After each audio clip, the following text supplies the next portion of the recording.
Hari ini mungkin penat, sakit dan rasa terbeban. Hari esok kita akan lihat hasilnya yang boleh memberi manfaat kepada orang lain. Dari situ kait dapat lihat kebaikan yang boleh salur kepada orang lain. Boleh membantu kehidupan orang lain secara tak langsung. Melihat hasil yang tumbuh dan terus berkembang.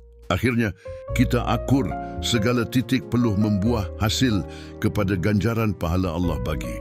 Itu bukan takdir, tetapi itu adalah jaminan yang Allah atur semua umat manusia. Bukan segala hal duit yang menjadi nilai satu-satu kehidupan, atau pon emas yang menjadi nilai erti di mata Allah. Tetapi dari keikhlasan yang terus membuat kebaikan yang dapat jaminan Allah. Kasihnya Allah terhadap kita tanpa batas dan sempadan. Berkasih sayanglah dengan Allah dan sesama kita. Kita akan bersama-sama perolehi syurga di akhirat kelak. Inilah perjalanan hidup kita yang sering berkait antara satu sama lain.